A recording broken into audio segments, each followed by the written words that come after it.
finished listening to When We Breathe by Kristen Proby. It's performed in dual by Avery, Caris, Aiden Snow and Sean Masters. So these characters, and I have to say it now so I don't forget, Alex, Adam and Gabe. Now I need you to stick with me with this, because to begin with, because you know I'm always honest, the red flags were flagging for me. They demand her trauma after a day.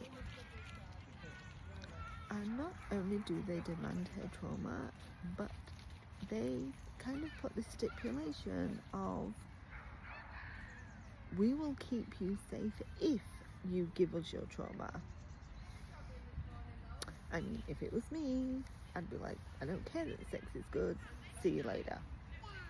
But, and this is why I said stick with me, because soon after, like, she does give them her childhood trauma, of course, and they're very much like, where is he? We want to end him. And so, you know, I started softening to them. And I think after that moment, everything that happens, they do show themselves to be good guys.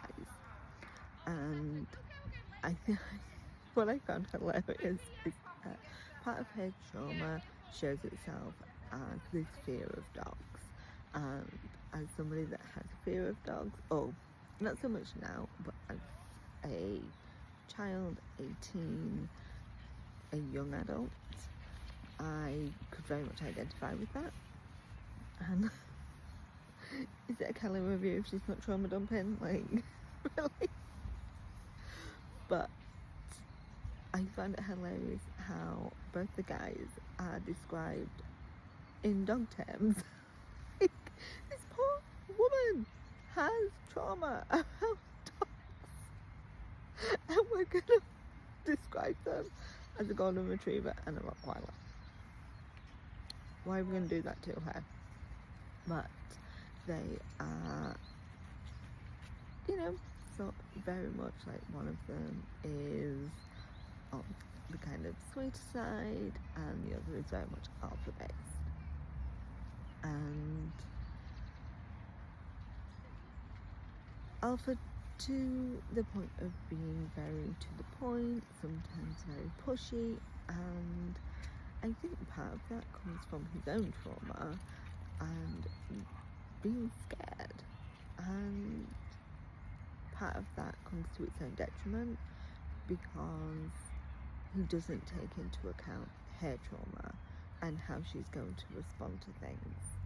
And I think the way, apart from the very beginning, the way the trauma is showcased and handled, is dealt with and shown, is really good. Because, as we know, trauma is something, especially childhood trauma, is something that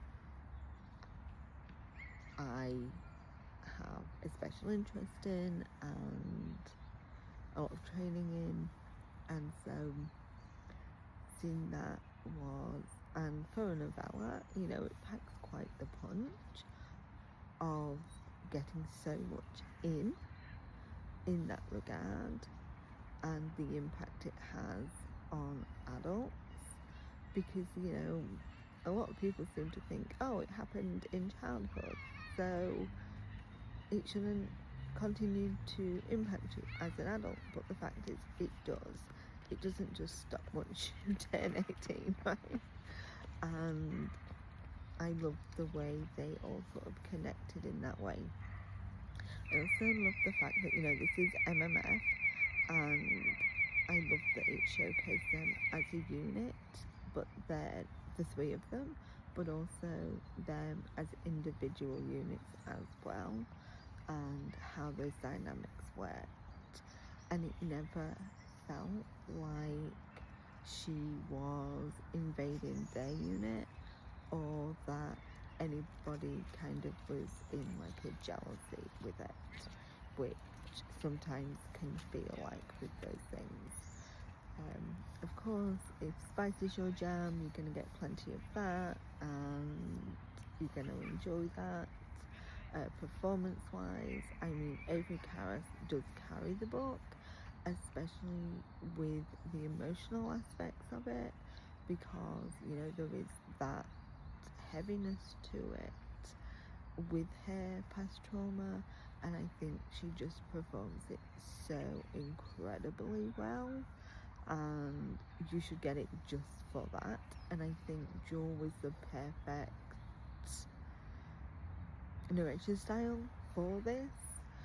Both Aiden and Sean were brilliant as well, and when I first heard it was going to be them, I was like, oh my god, how is this going to work? Like, am I going to be able to tell the difference? Because I always thought they sounded similar, but actually hearing them on the book together, I was like, why did I ever think these sounded the same? But they both do a great job with their characters, especially in the dual capacity of doing this kind of beta alpha switch of the two, and just being like, oh wow, like this is a dual narration, right? Because they just do such a good job of switching between the two characters. Production was fantastic. This is a really good book, and you should definitely pick it up.